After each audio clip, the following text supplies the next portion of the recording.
ভার্বকে খুব ভালোভাবে বুঝতে হলে টেন্সকে অবশ্যই বুঝতে হবে, কারণ আমরা কোন সময়ে কাজটি করছি তার উপরে নির্ভর করে ভার্বের আকার, আকৃতি, গতি, প্রকৃতি ইত্যাদি নির্ধারিত হয়। আর টেন্স বলতে সাধারণত ক্রিয়ার কালকে বোঝায়। আমরা কখন কাজটি করছি, কখন কাজটি হচ্ছে, সেটি আসলে টেন্স। আমরা সাধারণভাবে যদি চিন্তা করি, প্রধানত 3 ধরনের টেন্স রয়েছে: প্রেজেন্ট টেন্স, পাস্ট টেন্স এবং ফিউচার টেন্স। খুব সাধারণভাবে যদি চিন্তা করি, প্রেজেন্ট টেন্স হচ্ছে বর্তমান কাল, বর্তমান সময়ে যা হচ্ছে, হয়, এই জাতীয় জিনিস হচ্ছে প্রেজেন্ট টেন্স। পাস্ট টেন্স হচ্ছে অতীতকাল, যেটা আগে হয়েছে, হয়েছিল, হতো, এরকম যদি বোঝায় তাহলে সেটা পাস্ট টেন্স। আর ফিউচার টেন্স হচ্ছে ভবিষ্যতে হবে এরকম কোনো সিচুয়েশন। এই প্রত্যেকটি টেন্সেরই আবার 4টা করে ক্লাসিফিকেশন আছে: ইনডেফিনিট, কন্টিনিউয়াস, পারফেক্ট এবং পারফেক্ট কন্টিনিউয়াস। অর্থাৎ আমি যদি ভেঙে ভেঙে বলি তাহলে টোটাল 12টা কম্বিনেশন আমরা পেয়ে যাব: present indefinite, present continuous, present perfect continuous, past indefinite, past continuous, past perfect continuous, future indefinite, future continuous, future perfect এবং ফিউচার পারফেক্ট কন্টিনিউয়াস। টোটাল 12টা ক্লাসিফিকেশন আমরা পেয়ে যাব। পরবর্তী ভিডিওগুলোতে আমরা প্রত্যেকটা টেন্স সম্পর্কে বিস্তারিত জানবো। ভয় পাবার একদম কোনো কারণ নেই। ব্যাপারগুলো দেখতে একটু জটিল মনে হলো, আসলে খুবই সিম্পল। আমরা রুল না দেখে যদি এক্সাম্পল দেখে শুরু করি তাহলে ব্যাপারটা খুব সহজ হয়ে যাবে। অল দি ইনডেফিনিট টেন্সেস, আমরা আমাদের স্কুলে যে কাজটা করতাম তা হচ্ছে প্রেজেন্ট টেন্সের সবগুলি ক্লাসিফিকেশন আগে শিখতাম, তারপরে পাস্ট টেন্সের সবগুলি ক্লাসিফিকেশন শিখতাম, তারপরে ফিউচার টেন্সের সবগুলি ক্লাসিফিকেশন শিখতাম। আমরা একটু উল্টাভাবে করি। কেমন? আমরা ইনডেফিনিট টেন্সগুলি আগে শিখবো, তারপরে কন্টিনিউয়াস টেন্সগুলি আগে তারপরে শিখবো, তারপরে পারফেক্ট টেন্সগুলো শিখবো, তারপর পারফেক্ট কন্টিনিউয়াস টেন্সগুলো শিখবো। সো এই ভিডিওতে সবগুলো ইনডেফিনিট টেন্স কীভাবে করে কাজ করে, অর্থাৎ প্রেজেন্ট ইনডেফিনিট, পাস্ট ইনডেফিনিট এবং ফিউচার ইনডেফিনিট কীভাবে করে কাজ করে তা আমরা শেখার চেষ্টা করব। সবার আগে আসি present indefinite tense. Present indefinite tense বলতে সাধারণত বোঝায় কোনো একটা কাজ যেটা প্রায়শই হয়ে থাকে, নিয়মিত হয়, সাধারণত হয়, এরকম জিনিসকে এই মুহূর্তে হচ্ছে বা একটু আগে হয়েছিল এরকম না, সাধারণত হয় সেই জিনিসটাকে বোঝায়। অথবা কোনো জিনিসের পার্মানেন্ট অবস্থাকে বোঝাতে পারে। আমি দুটোরই এক্সাম্পল দিই। সবার আগে আমি যেটা বলছিলাম সেটা হচ্ছে সাধারণত হয়। I play football, he dances, they play basketball, they eat rice. অর্থাৎ তারা সাধারণত খায়, সবসময় করে, এটাই হচ্ছে তাদের প্রতিদিনের অভ্যাস কিংবা সাধারণত কোনো নিত্যনৈমিত্তিক কাজ হয়ে থাকে, সেটাই হচ্ছে আমাদের প্রেজেন্ট ইনডেফিনিট টেন্স। আবার সেকেন্ড যে এক্সাম্পলটা দিচ্ছিলাম সেটা হচ্ছে কোনো কিছুর পার্মানেন্ট বা বর্তমান অবস্থা। He is a good boy, সে একজন ভালো ছেলে। Dhaka is the capital of Bangladesh, বর্তমান অবস্থা। This is a risky place, এটি একটি বিপজ্জনক জায়গা। এই প্রত্যেকটা জায়গায় ওই সকল জায়গা, ব্যক্তি বা বস্তুর বর্তমান পার্মানেন্ট অবস্থা বা সেমি পার্মানেন্ট যে অবস্থা, বর্তমান যে অবস্থা বা অবস্থান, সেটি বোঝানো হচ্ছে। অর্থাৎ এটা এই মুহূর্তে হচ্ছে তা বোঝায় না, একটা পার্মানেন্ট বা সেমি পার্মানেন্ট অবস্থা বোঝা যায়। এইটাকে আমরা ইংরেজিতে যখন বাক্য গঠন করতে চাই তখন আমরা কিভাবে করে বাক্যটা গঠন করি? আমরা সাধারণত ছোটোবেলায় একদম স্ট্রাকচার শিখেছিলাম, সাবজেক্ট প্লাস ভার্বের সাথে এস বাই এনজি, অনেক অনেক জটিল কিছু স্ট্রাকচার আমরা শিখেছিলাম। আমরা এত জটিলতায় যাব না, আপনি একটু সহজভাবে চিন্তা করুন। প্রেজেন্ট ইনডেফিনিট টেন্সের ক্ষেত্রে আমরা কিভাবে করে বাক্যগুলো গঠন করি? একটা বাক্য দিয়ে আমরা চিন্তা করব। সে বাক্যটা কি? I play basketball. I play basketball, এই বাক্যটা দিয়ে আমরা চিন্তা করব। আমি বিভিন্ন নাম্বার এবং পার্সনে এই বাক্যটা কিভাবে করে গঠন করা যেতে পারে প্রেজেন্ট ইনডেফিনিট টেন্সে, সেটা আপনাদেরকে একটু ভেঙে দেখাতে চাই। আমি, আই প্লে বাস্কেটবল। উই, আমরা, উই প্লে বাস্কেটবল। ইউ, তুমি, ইউ প্লে বাস্কেটবল। ইউ, তোমরা, you play basketball. He plays basketball. এইখানটাতে থার্ড পার্সন সিঙ্গুলার নাম্বারে এসে একটা এস বা ইএস যুক্ত হয়ে যাবে কেবলমাত্র থার্ড পার্সন সিঙ্গুলার নাম্বারে। First person singular number, first person plural number, second person singular number, second person plural number, third person plural number, কোথাও এস বাই এস যুক্ত হচ্ছে না। কেবলমাত্র থার্ড পার্সন সিঙ্গুলার নাম্বারে এসে একটা এস বা ইএস যুক্ত হচ্ছে। Ronaldo plays football, Rakib place basketball. So এই প্রত্যেকটা জায়গায় আমরা দেখছি থার্ড পার্সন সিঙ্গুলার নাম্বার যখন ব্যবহৃত হচ্ছে কেবলমাত্র তখনই এস বা ইএস যুক্ত হচ্ছে। ভাইয়া ইএস কখন যুক্ত হবে? কিছু কিছু শব্দ আছে যেটার শেষে এস দিয়ে শেষ হয়, কিংবা এইচ দিয়ে শেষ হয়, যেটার সাথে এস আমরা চাইলে বসালে উচ্চারণ করতে সমস্যা হয়।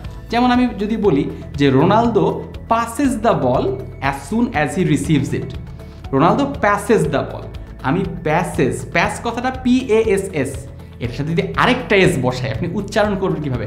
প্যাস, এভাবে তো উচ্চারণ করতে পারবেন না। তাই এটাকে উচ্চারণ করানোর জন্য আমরা বলি প্যাসেস। সো আমরা যদি আরও প্র্যাকটিস করব তখন আমরা দেখব যে কিছু কিছু জায়গায় এস এর পরিবর্তে ইএস যুক্ত হচ্ছে। But most importantly third person singular নাম্বারে এস বা ইএস ভার্বের সঙ্গে যুক্ত হচ্ছে, কোনো অক্সিলারি ভার্বের প্রয়োজন হচ্ছে না। যেই মেইন ভার্বটা আছে সেই মেইন ভার্ব দিয়ে কাজ চলে যাচ্ছে। এত সিম্পল আমাদের প্রেজেন্ট ইনডেফিনিট টেন্স। এর থেকেও সিম্পল পাস্ট ইনডেফিনিট টেন্স। এইখানটাতে ওই পার্সন এবং নাম্বারে ভার্ব পরিবর্তিতই হচ্ছে না। আগে বুঝি পাস্ট ইনডেফিনিট টেন্সটা কি। কোনো একটা কাজ হয়েছিল, এক্স্যাক্টলি কতক্ষণ ধরে হয়েছিল সেটা বোঝাচ্ছে না, কোনো একটা সময় হচ্ছিল সেটা বোঝাচ্ছে না, বোঝাচ্ছে কোনো একটা কাজ হয়েছিল বা কোনো একটা কাজ হতো, এটা যদি বোঝায়।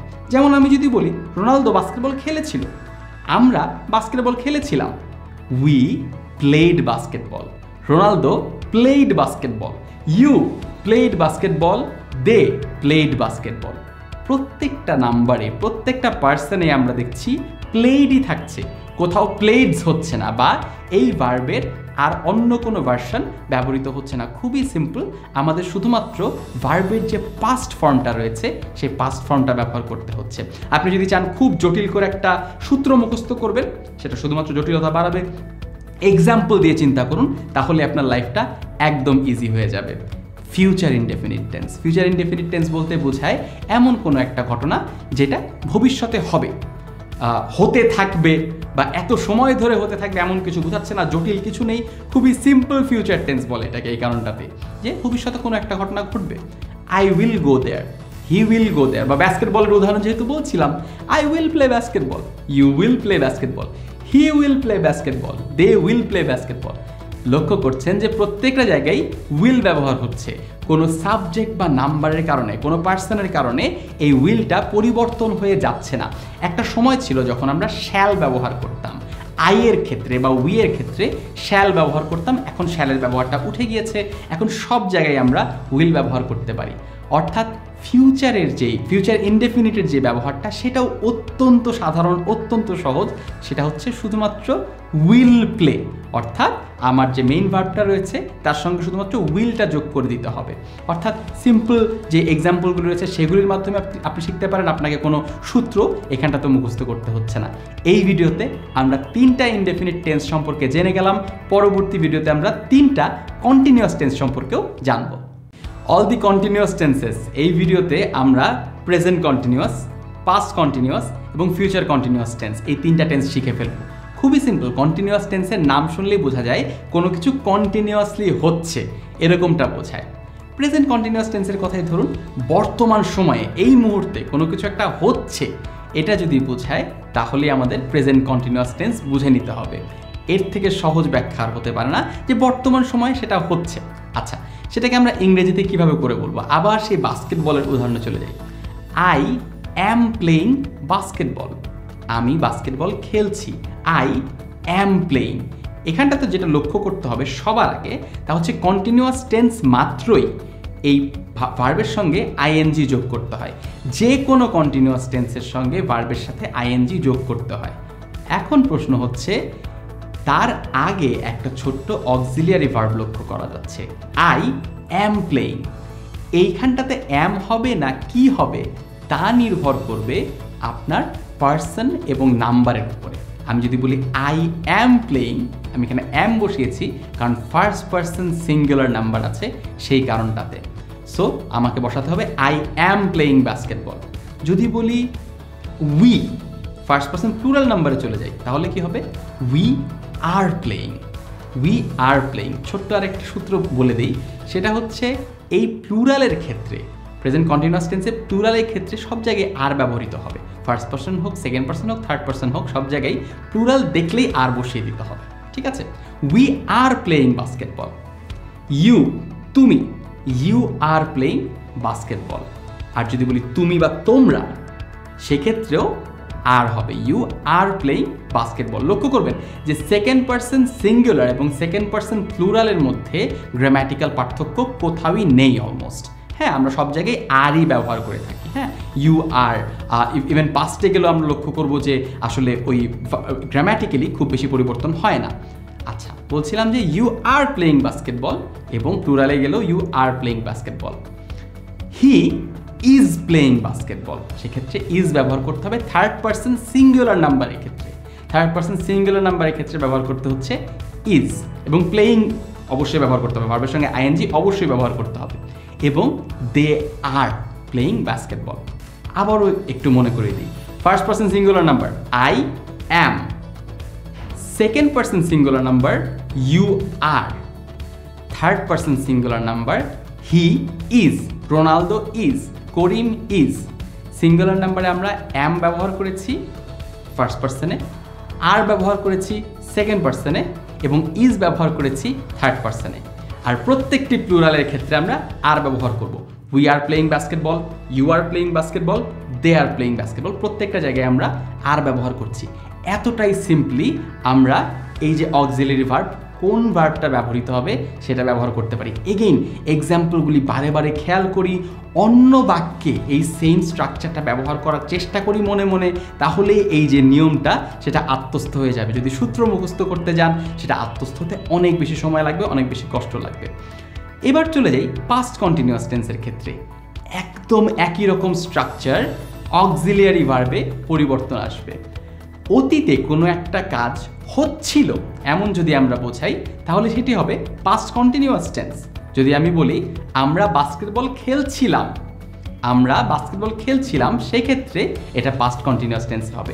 আমি আবারও প্রত্যেকটি পার্সন এবং নাম্বার অনুযায়ী একটু আগিয়ে যাই। যদি আমি বলতে চাই আমি বাস্কেটবল খেলছিলাম, আই ওয়াজ প্লেইং বাস্কেটবল। যদি বলতে চাই আমরা বাস্কেটবল খেলছিলাম, first person plural number, we were playing basketball. যদি বলতে চাই তুমি বাস্কেটবল খেলছিলে, সেক্ষেত্রে আমি বলবো ইউ ওয়্যার প্লেইং বাস্কেটবল। যদি বলতে চাই তোমরা বাস্কেটবল খেলছিলে, বলবো you were playing basketball. Third পারসনে চলে আসি, হি ওয়াজ প্লেইং বাস্কেটবল। আর যদি বলি তারা, থার্ড পারসন প্লুরাল নাম্বার, সেক্ষেত্রে হবে দে ওয়্যার প্লেইং বাস্কেটবল। লক্ষ্য করছি আমরা বারে বারে ওয়াজ এবং ওয়্যার আসছে, ওয়াজ এবং ওয়্যার আসছে। তো আমরা সিম্পল একটা রুল বেঁধে দিই, সেটা হচ্ছে প্লুরাল যদি আমরা ব্যবহার করি, হ্যাঁ সাবজেক্ট যদি প্লুরাল হয় আমাদের পাস্ট কন্টিনিউয়াস টেন্সের ক্ষেত্রে, সেক্ষেত্রে অবশ্যই আমরা ওয়্যার ব্যবহার করব। সেটা ফার্স্ট পারসনে হোক, সেকেন্ড পারসনে হোক, থার্ড পারসনে হোক, আমরা অবশ্যই ওয়্যার ব্যবহার করব। যেমন we were playing basketball, you were playing basketball, they were playing basketball.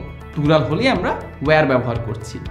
Singular হলে আই এর ক্ষেত্রে ওয়াজ ব্যবহার করছি, হি এর ক্ষেত্রে, রোনালদোর ক্ষেত্রে, রাকিবের ক্ষেত্রে, রাতুলের ক্ষেত্রে ওয়াজ ব্যবহার করছি। অর্থাৎ ফার্স্ট পারসনে ওয়াজ হচ্ছে, থার্ড পারসনে ওয়াজ হচ্ছে, সেকেন্ড পারসন যেটা হচ্ছে ইউ, সেক্ষেত্রে হচ্ছে ওয়্যার।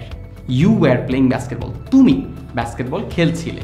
অর্থাৎ পাস্ট কন্টিনিউয়াস টেন্সও কিন্তু খুব জটিল কিছু না, খুবই সিম্পল একটা ব্যবহার, এইটাও কনফিউজ হওয়ার কোনো কারণ নেই। ফিউচার কন্টিনিউয়াস টেন্সে চলে যাই, ভবিষ্যতে কোনো কিছু একটা হতে থাকবে, খুবই সিম্পল।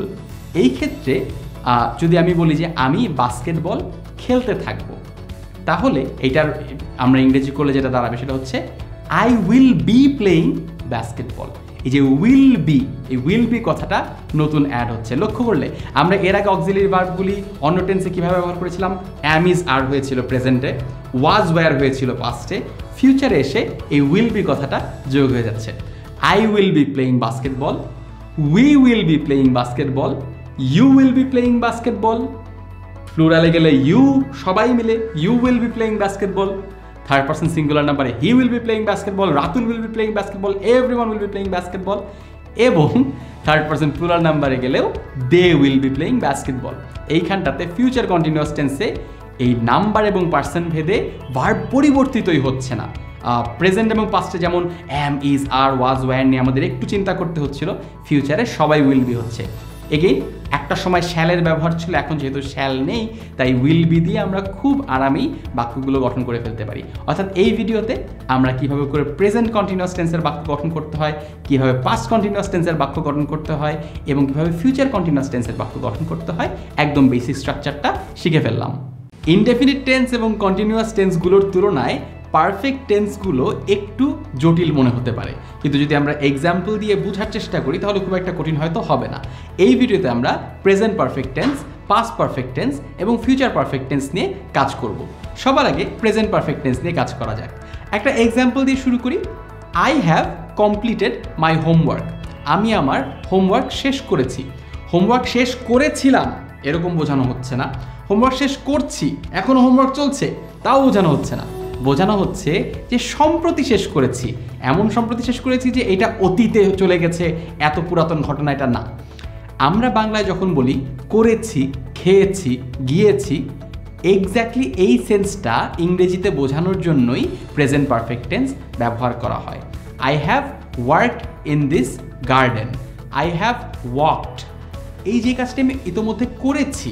আই হ্যাভ ইটেন, হ্যাঁ, he has played, she has worked. So এই ধরনের এক্সাম্পলগুলো যেগুলোতে আমরা কাজ করেছি বোঝাচ্ছে, সেখানটাতে আমরা প্রেজেন্ট পারফেক্ট টেন্স ধরে নিব। এটার স্ট্রাকচারটাও কিন্তু খুব একটা জটিল না। আমরা যেটা ব্যবহার করি তা হচ্ছে ওই সাবজেক্ট অনুযায়ী হ্যাজ বা হ্যাভ নিয়ে আসে। আমরা কিন্তু ইতোমধ্যে ডিসকাস করেছি যে সাবজেক্টের কোন পার্সনে কোন নাম্বারে হ্যাজ হয়, কোন নাম্বার কোন পার্সনে হ্যাভ হয়, সেই অনুযায়ী হ্যাজ বা হ্যাভ নিয়ে আসি এবং ভার্বের পাস্ট পার্টিসিপল ফর্ম আমরা সেখানটাতে ব্যবহার করি। For example, I have completed my homework, she has completed her homework। অর্থাৎ এখানটাতে হ্যাভ হবে না হ্যাজ হবে, এটা ডিপেন্ড করবে কোন পার্সন রয়েছে, কোন নাম্বার রয়েছে। এবং অন্যদিকে কমপ্লিট শব্দটির যে পাস্ট পার্টিসিপল রয়েছে সেই পাস্ট পার্টিসিপল ফর্মটি আমরা এখানটাতে ব্যবহার করব। সকল বেশিরভাগ গুরুত্বপূর্ণ ভার্বের, রেগুলার যে সকল ভার্ব আমরা সাধারণত ব্যবহার করি তার পাস্ট ফর্ম কি এবং পাস্ট পার্টিসিপল ফর্ম কি তার একটা সুন্দর লিস্ট এই কোর্সের মধ্যেই দেয়া আছে। আপনাদের যদি কনফিউশন থাকে যে কোনটার সাথে কোনটা যাওয়া উচিত, প্লিজ সেই লিস্টটা একটু পড়ে নেবেন, তাহলে বুঝতে পারবেন যে পাস্ট পার্টিসিপল ফর্ম বলতে এক্স্যাক্টলি কী বোঝানো হচ্ছে। এই ছিল আমাদের প্রেজেন্ট পারফেক্ট টেন্স। এবার চলুন আমরা পাস্ট পারফেক্ট টেন্সের দিকে যাই। পাস্ট পারফেক্ট টেন্সকে অনেকেই বলে টেন্স জগতের সবচেয়ে কঠিন জিনিস, সবচেয়ে জটিল জিনিস। আমরা এটা নিয়ে ডিসকাস করতে গেলেই একদম মাখায় ফেলি, কিন্তু এতটা জটিল আসলে না। আমরা যদি একটু এক্সাম্পল দিয়ে বোঝার চেষ্টা করি। ধরুন আমি বলছি I had completed my homework before mom came. আমি মা আসার আগেই আমার হোমওয়ার্ক শেষ করেছিলাম। অতীতে যদি দুটো ঘটনা ঘটে থাকে তাহলে যেই ঘটনাটা আগে ঘটেছে তাকে আমরা পাস্ট পারফেক্ট টেন্স দিয়ে করি এবং যেই ঘটনাটা পরে করেছে সেটাকে আমরা পাস্ট ইনডেফিনিট টেন্স দিয়ে করি। আমরা অতীতে দুটো ঘটনা নিয়ে এই মুহূর্তে কাজ করছি। একটা হচ্ছে আমি আমার হোমওয়ার্ক শেষ করেছি এবং আরেকটা হচ্ছে আমার মা বাসায় এসেছে। এখন প্রশ্ন হচ্ছে কোন ঘটনাটি আগে ঘটেছে? অবশ্যই আমার হোমওয়ার্কটি আগে ঘটেছে, আমি হোমওয়ার্ক আগে শেষ করেছি। মা বাসায় আসার আগেই আমি আমার হোমওয়ার্ক শেষ করেছিলাম। তাই আমি আমার হোমওয়ার্ক শেষ করেছিলাম এই বাক্যটিকে আমাদেরকে পাস্ট পারফেক্ট টেন্স দিয়ে করতে হবে। স্ট্রাকচার কিন্তু খুবই সহজ, কিন্তু আমাদেরকে বুঝতে হবে যে কোথায় আমরা পারফেক্ট টেন্সটা ব্যবহার করব। মনে রাখবেন যে বাক্যের স্ট্রাকচারটা কোন ঘটনাটি আগে ঘটেছে তার উপরে নির্ভর করবে। যে ঘটনাটি আগে ঘটেছে সেখানটাতে আমরা পারফেক্ট টেন্স ব্যবহার করব। এই বাক্যে কি হচ্ছে? I had completed my homework before mom came. Mom came এই কথাটিতে আমরা পাস্ট ইনডেফিনিট টেন্স ব্যবহার করেছি, আর I had completed my homework এখানটাতে আমরা পাস্ট পারফেক্ট ব্যবহার করেছি। পাস্ট পারফেক্টের স্ট্রাকচারটা আসলে খুবই সহজ। এখানটাতে ওই হ্যাডই ব্যবহার করতে হয়। সাবজেক্টের পরে আমরা যখন ভার্বটা গঠন করছি তখন আমরা ওই হ্যাড কথাটা ব্যবহার করব। I had completed, you had completed, he had completed, they had completed. এখানটাতে হ্যাডের আর কোনো বিকল্প নেই। পাস্ট পারফেক্ট মানেই আমাদেরকে হ্যাড ব্যবহার করতে হবে এবং ভার্বের পাস্ট পার্টিসিপল সেখানটাতে আমরা ব্যবহার করছি। অর্থাৎ I had completed my homework before mom came. যেই ঘটনাটি আগে ঘটছে আবারও মনে করিয়ে দিচ্ছি, সেখানটাতে আমরা পারফেক্ট টেন্স ব্যবহার করব এবং পরে যেটি ঘটছে সেটিকে আমরা ব্যবহার করব past indefinite tense. Future perfect tense. এটা খুব বেশি একটা ইংরেজিতে ব্যবহার হয় না, আমরা সাধারণ কথোপকথনে অতটা বেশি ব্যবহার করি না, কিন্তু যদি আমরা ব্যবহার করতে চাই তাহলে আমরা কিভাবে ব্যবহার করব? আমরা বলবো I will have completed my homework. আমি কোনো একটা নির্দিষ্ট সময়ের মধ্যে আমার হোমওয়ার্ক শেষ করব। হ্যাঁ, আমি শেষ করে থাকব। আমরা কিন্তু ফিউচারে কি বলি? ফিউচার ইনডেফিনিটে বলি I will complete my homework, আমি আমার হোমওয়ার্ক কমপ্লিট করব। কিন্তু যদি আমি ফিউচার পারফেক্টে বলতে চাই তাহলে আমাদেরকে বলতে হবে আমি হোমওয়ার্কটি শেষ করে থাকব, এরকম একটা সেন্স বোঝায়। তাই আমরা বলি I will have completed my homework. এইখানটাতে একটা সময়ের কথা উল্লেখ থাকতেও পারে, নাও থাকতে পারে। অর্থাৎ আমি এতটার সময়ের মধ্যে হোমওয়ার্ক কমপ্লিট করে থাকবো, বা আমি এত ঘন্টার মধ্যে হোমওয়ার্ক কমপ্লিট করে থাকবো। এইখানটাতে খুবই সিম্পল একটা জিনিস বোঝা দরকার, সেটা হচ্ছে যদি আমরা সময়ের কথা উল্লেখ করি তাহলে সেটা আমরা কিভাবে করে ব্যবহার করব। যদি আমি বলি যে আমি 3 ঘন্টার মধ্যে হোমওয়ার্ক কমপ্লিট করে থাকবো, সেটা আমরা কিভাবে করে বলবো? আমরা বলবো I will have completed my homework within 3 hours. Within 3 hours. কিন্তু যদি আমি বলি আমি সন্ধ্যা 6টার মধ্যে আমার হোমওয়ার্ক কমপ্লিট করব, তাহলে আমরা কি বলবো? আমি বলবো I will have completed my homework by 6 PM। এখানে উইদিন 6 PM না, বাই 6 PM বলতে হবে। পার্থক্যটা কি? ভবিষ্যতের কোনো একটা সময়ের মধ্যে একটা কাজ করা হবে এরকম যদি বোঝায়, তাহলে যদি সময়ের ব্যাপ্তি বা ডিউরেশন বোঝায় 10 মিনিট, 6 ঘন্টা, 6 বছর, 100 বছর, যদি সেরকম সময়ের ব্যাপ্তি বোঝানো হয় তাহলে উইদিন কথাটা ব্যবহার করতে হয়। I will have completed my homework within 3 hours, within 5 days, within 5 years। আর যদি সময়ের কোনো একটা পয়েন্ট বোঝানো হয়, ভবিষ্যতের একটা পয়েন্ট, সন্ধ্যা 6টা, সোমবার, 2025 সাল, এভাবে যদি একটা ভবিষ্যতের একটা পয়েন্ট বোঝানো হয় সেক্ষেত্রে আমরা ব্যবহার করব by. I will have completed my homework by 6 PM, by Monday, by 2025। অর্থাৎ আমরা দেখতে পাচ্ছি যে ফিউচার পারফেক্ট টেন্সের ক্ষেত্রে কিংবা অন্য কোনো টেন্সও যদি আপনার কখনো ভবিষ্যতের একটা সময়ের ব্যাপ্তি বোঝাতে হয় সেক্ষেত্রে আপনি ব্যবহার করবেন within 3 hours, within 3 years, within 5 days। আর যদি সময়ের একটা পয়েন্ট, ভবিষ্যতের একটা পয়েন্ট বোঝাতে হয় আপনাকে ব্যবহার করতে হবে বাই, অর্থাৎ by Monday, by next year, এভাবে করে সময়ের পয়েন্ট দিয়ে আপনি বোঝাতে পারেন। আশা করি আমরা পারফেক্ট টেন্সের যে 3টা ভ্যারিয়েন্ট নিয়ে কথা বললাম, present perfect tense, past perfect tense এবং ফিউচার পারফেক্ট টেন্স, এর প্রত্যেকটা জিনিস স্পষ্টভাবে বুঝতে পেরেছি। যে এক্সাম্পলগুলি রয়েছে সেগুলো মাথায় রাখতে হবে, এক্সারসাইজগুলো অবশ্যই কমপ্লিট করতে হবে।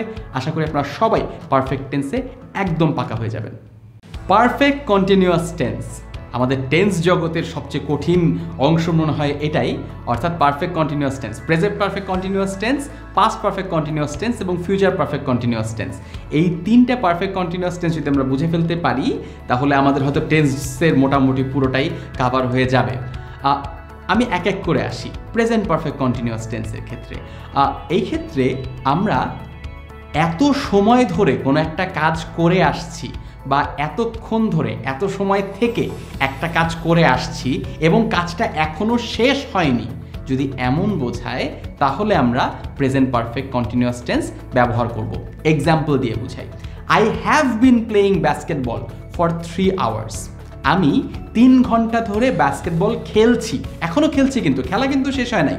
I have been playing basketball for 3 hours, 3 ঘন্টা ধরে আমি বাস্কেটবল খেলছি। এইখানটাতে লক্ষ্য করতে হবে যে বাক্যের স্ট্রাকচারটাকে, আমি স্ট্রাকচারে আগে চলে আসি। আমরা লক্ষ্য করব যে এখানটাতে হ্যাভ বিন কথাটা চলে এসছে, হ্যাভ বিন এসছে এবং ভার্বের সাথে আমরা আইএনজি যোগ করেছি। এই পারফেক্ট কন্টিনিউয়াস টেন্সের প্রত্যেকটাতেই যেহেতু কন্টিনিউয়াস কথাটা আছে, ভার্বের সঙ্গে আইএনজি কথাটা যোগ হবে, কিন্তু তার আগে ওই হ্যাভ বিন হবে না হ্যাজ বিন হবে। আমরা পরবর্তী অন্যান্য পারফেক্ট কন্টিনিউয়াস টেন্সে দেখব হ্যাড বিনও হতে পারে বা উইল হ্যাভ বিনও হতে পারে, সেটা আমরা কিছুক্ষণের মধ্যেই বলবো।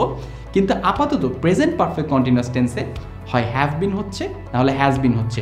এটা ভাইয়া কীভাবে করে বুঝবো? সিম্পল, আমরা যে পার্সন এবং নাম্বার এতক্ষণ ধরে শিখছিলাম আমরা কিন্তু বুঝে ফেলেছি যে কোথায় হ্যাভ ব্যবহার করতে হয়, কোথায় হ্যাজ ব্যবহার করতে হয়। ফর এক্সাম্পল যদি বলি I have been playing basketball for 3 hours, we have been playing basketball for 3 hours, আমরা খেলছিলাম, you have been playing basketball for 3 hours, এবং তোমরাও যদি প্লুরালেও বলি you have been playing basketball for 3 hours, he has been playing basketball for 3 hours. অর্থাৎ third person singular নাম্বারে এসে আমরা হ্যাজ ব্যবহার করলাম, বাকি প্রত্যেকটা পার্সনে প্রত্যেকটা নাম্বারে আমরা ব্যবহার করছি have been. I have been playing basketball for 3 hours. অর্থাৎ সিম্পল একটা স্ট্রাকচার। আপনার ভার্বের স্ট্রাকচারটাই মনে রাখা সবচেয়ে বেশি কঠিন। ভার্বটা আমরা কিভাবে করে গঠন করছি, হ্যাভ বিন অথবা হ্যাজ বিন, তার সঙ্গে যে ভার্বের মূল ভার্ব ছিল, প্রিন্সিপাল ভার্ব ছিল, তার সঙ্গে আইএনজি জুড়ে দিচ্ছি। I have been playing basketball for 3 hours. এই জাতীয় বাক্যে প্রেজেন্ট পারফেক্ট টেন্সের ক্ষেত্রে সবসময় একটা সময়ের উল্লেখ থাকে, সাধারণত 3 আওয়ার্স কিংবা সিন্স মর্নিং। এবার এখানে তো মজার ব্যাপার আছে, সেটা হচ্ছে যদি সময়ের ব্যাপ্তি বোঝায় যে আমি এতক্ষণ ধরে খেলছি, সেক্ষেত্রে আমরা ব্যবহার করব ফর 3 আওয়ার্স। মানে আমরা এতক্ষণ ধরে, যে সময়ের ব্যাপ্তি 3 ঘন্টা, 6 মাস, 1 বছর, 1 যুগ, সময়ের ব্যাপ্তি যদি বোঝায় সেক্ষেত্রে আমরা ফর ব্যবহার করব। আমরা কিছুক্ষণ আগে ফিউচারে খেয়াল করেছিলাম যে ফিউচারের ক্ষেত্রে আমরা বাই এবং উইদিন ব্যবহার করি। যেটা ইতোমধ্যে হয়ে গেছে সেই সকল ক্ষেত্রে আমরা ফর এবং সিন্স ব্যবহার করি। ফর কোথায় ব্যবহার করি? যখন সময়ের ব্যাপ্তি বোঝানো হয়। সিন্স কখন ব্যবহার করি? যখন সময়ের একটা পয়েন্ট বোঝানো হয়। যদি বলে আমি সকাল থেকে বাস্কেটবল খেলছি, তাহলে কি বলবো? I have been playing basketball since morning. আমি সোমবার থেকে বাস্কেটবল খেলছি। I have been playing basketball since Monday. যদি জিজ্ঞেস করি যে আমি গত সোমবার থেকে বাস্কেটবল খেলছি, I have been playing basketball since Monday last. খুবই ইন্টারেস্টিং একটা এক্সপ্রেশন। আমরা বাংলায় বলি গত সোমবার, ইংরেজিতে লাস্ট মানডে না বলে সাধারণত মানডে লাস্ট বলা হয়। I have been playing basketball since Monday last. আমাদের জিনিসটা বুঝতে হবে তা হচ্ছে সময়ের ব্যাপ্তি এবং সময়ের বিন্দু, সময়ের একটা পয়েন্ট, এই দুটার মধ্যে পার্থক্যটা কি। 3 আওয়ার্স, 4 ইয়ার্স, এগুলো হচ্ছে সময়ের ব্যাপ্তি, এক্ষেত্রে আমরা ফর ব্যবহার করব। আর কোন একটা সার্টেন পয়েন্ট থেকে আমরা খেলছিলাম, করছিলাম, এটা যদি বোঝাই তাহলে সিন্স ব্যবহার করব। এই জিনিসটা একদম মাথার মধ্যে গেঁথে ফেলতে হবে, কারণ আমরা যখন পাস্ট পারফেক্ট কন্টিনিউয়াস টেন্স করতে যাব তখনও কিন্তু আমাদের এটা কাজে লাগতে পারে, কিংবা অন্যান্য বাক্যের ক্ষেত্রে আমাদের এটা কাজে লাগতে পারে। পাস্ট পারফেক্ট কন্টিনিউয়াস টেন্সে চলে যাই, এক্সাম্পলে চলে যাই, সেখান থেকে খুব সহজ হয়ে যাবে। I had been walking for 3 hours before I broke my leg.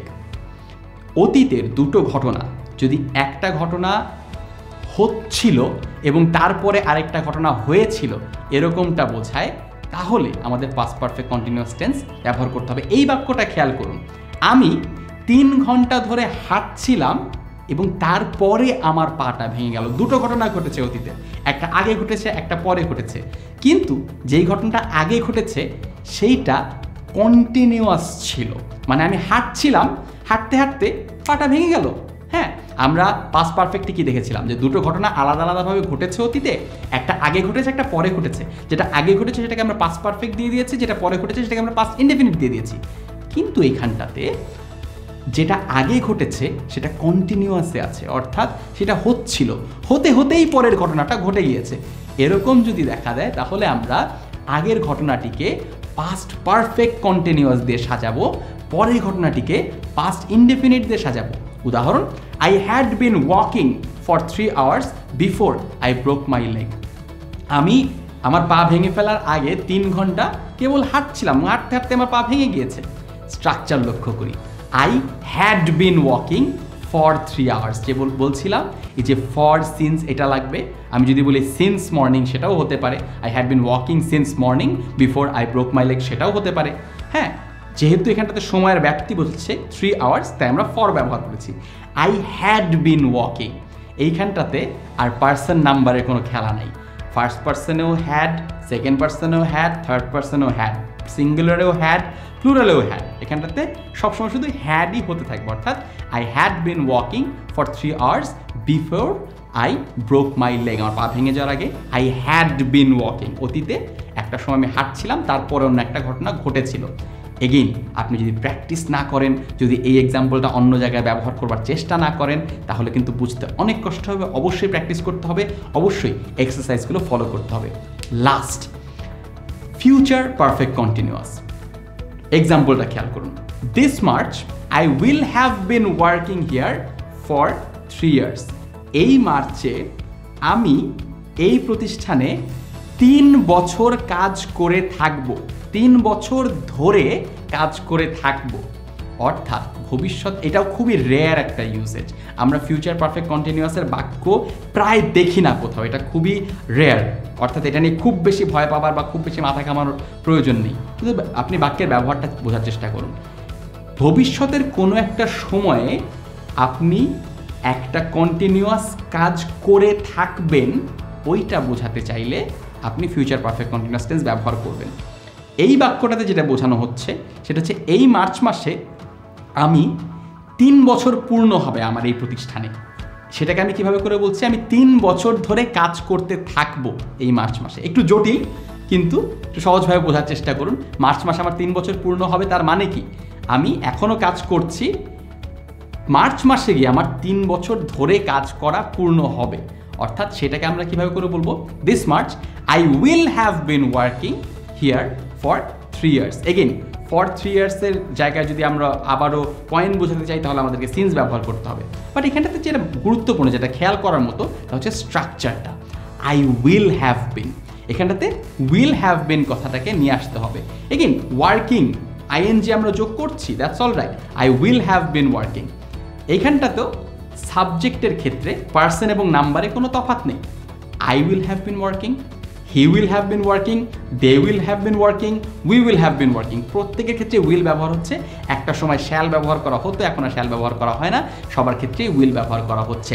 Future perfect continuous খুবই রেয়ার জিনিস, এটা নিয়ে এত টেনশনের কিছু নেই, অল্প একটু প্র্যাকটিস করলে হয়ে যাবে। এই ভিডিওতে আমরা present perfect continuous, past perfect continuous এবং ফিউচার পারফেক্ট কন্টিনিউয়াস নিয়ে বিস্তারিত আলোচনা করলাম। যদি আমাদের এখনও কনফিউশন থাকে, একটু প্র্যাকটিস করতে হবে, একটু এক্সাম্পলসগুলি ফলো করতে হবে। আশা করি আমরা সবাই পারফেক্ট কন্টিনিউয়াস টেন্সগুলোতে একদম দক্ষ হয়ে উঠব। স্কিল আর পড়ালেখার জন্য যা কিছু প্রয়োজন একটি অ্যাপেই পাওয়া যাবে সকল সলিউশন।